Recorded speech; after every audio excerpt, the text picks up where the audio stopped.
All right, so today is April 29th, 2025. This is my daily breakdown for today, starting with Euro SEK. Okay, this pair here moved up. Looking for buys here, just currently waiting for the retest engulfing. You can see that 4 hour is bullish, as well as this one here. It's a little controversial here, this break here, but I, um, I determined this to be a break. And then weekly is bullish as well. So I very much do believe in this trade. I believe in myself. As you can see, we had this lower time frame break here. This was the accumulation happening here. And then we had a break of this accumulation. We just had the retest. Okay, so break, retest. So now we're looking for, let me see if that's a, you can actually, you know what? I kind of want a better break too. So I'm gonna wait. I'm gonna wait till I see a better break because I don't like. You know what? That is a break. That is a break. I'm tripping. Yeah, that's a break. These are consecutive bullish candles on the 15 minutes. So I think that's a break. Let me just look for the 30 minutes to see if I see a clear. Yeah, that's a clear break. So we have a clear break on the 15 and a 30. Here's our retest happening. Here we have to wait 12 minutes for the completion of that 30-minute retest candle, and it's already completed on the 15-minute candle. So what we will see, what we'll be looking for then is, I keep going from the 15 to 30 just to get like a better picture, but 15 shows this clear break, 30 as well. Now we're just looking for the engulfing. Yeah. All right, so this can happen today. I'm going to actually move this up higher on the list. Next, we have USD JPY.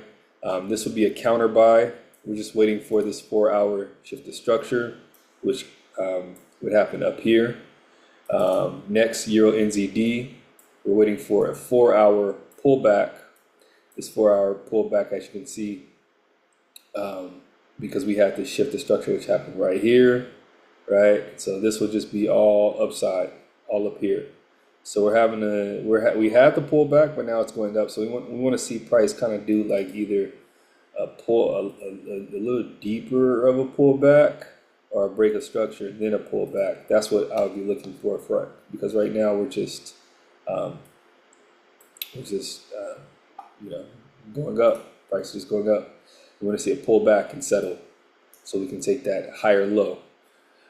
Next, USD CNH. Okay, we're looking for buys here, but until we break this 4 hour structure point, we won't look to get in. USD ZAR, we're looking for buys as well. Same thing. We want to see a structure shift at this 4 hour structure point. AUD CAD, we're looking for sales. We're almost at that point where we can see that structure shift. I think this can happen today. Once we pass this structure shift right here, then we'll look for a pullback and a lower high to take sales. AUD USD, we're looking for buys. We're having that pullback here, but we need to make sure that it actually stops here, which is happening on the daily as well. You see that? So we'll have our pullback on our daily for our daily and our 4 hour, but that's not going to be until 8 hours, right? So this can happen today, but once this stops, then we can look into our buys. Euro NOK, we're looking for buys, but we are waiting until we see this structure shift up here, right? We want to see that structure shift before. As you can see here, we haven't shifted the structure on the daily, so that's the reason why we're still in. But yeah, we're just going toward our rules here. If it does shift lower, it breaks that shift to structure, then we'll be looking for a different trade. Actually, we probably wouldn't even be in the trade, not even probably. Last but not least, we have Euro SEK. Euro SEK, currently we're looking for buys. Oh, that's what we just covered, Euro SEK. All right, so that is my 1, 2, 3, 4, 5, 6, 7, 8, 8 trades for my daily breakdown today. Currently, we're still in. This is from Sunday. We got in on Sunday. All right, so yeah, we got in. We got in on Sunday. Let me see. We're still in this counter trend. This was the kind of fugly trade that I jumped in, but I mean, it ended up working out well. But yeah, we got in on this trade. Oh, this is a trade. Did I take this trade? Oh yeah, this is from last week, huh? Yeah, this is from last week. Okay, so I got in this trade last Thursday, actually. The fugly trade I took on Thursday, and then the CHF trade is the one I took yesterday, I want to say. I usually don't take trades on Mondays, so we'll see. And as you can see, I didn't put a stop loss here. I didn't put a set stop loss. I just manually took it out because the challenge companies do some funny shit with their stop loss. They'll take you out early or whatever. So I just been manually watching it like a wild boy. But as I was sleeping, I did hit this stop loss that I would have had set there. But then it came back up. So I'm just monitoring it. If I do manually see today, I'll just take a look at it. I'll just take a peek. Matter of fact, I'll just put like I'll put like an alert, here. If we dip below this point, and I'll just say that I'm out. But every now and then I'll take a look at the real-time profit and loss. And I'll just manually take myself out. I usually like to manually take myself out and automatically take myself out and take profits. So manually stop loss, which is a wild move. I don't recommend it. Just kind of my trading style, but I'll put in stop losses if I absolutely, usually if I'm going to sleep. I just didn't put it in on this account here. I don't know, I just had faith. I just was trusting my intuition, but that's not the smartest thing to do.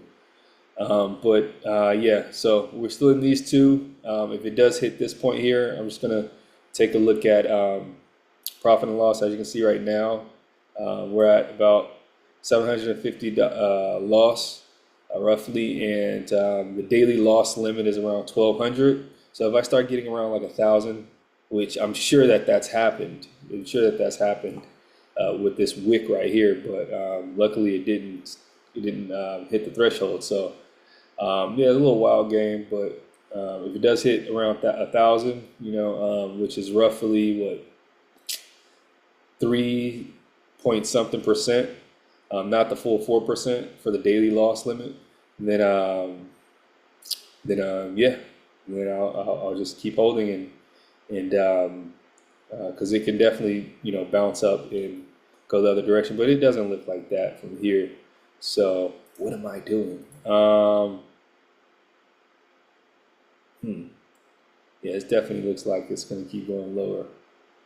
But maybe if it goes past this point, if it breaks this point, then I'll stay in. If it goes past this point, which is this lower limit around this lower low, then I'll get out. So that's my reasoning for being in these trades. But anyways, that's my daily breakdown. I know that was a little bit longer than usual.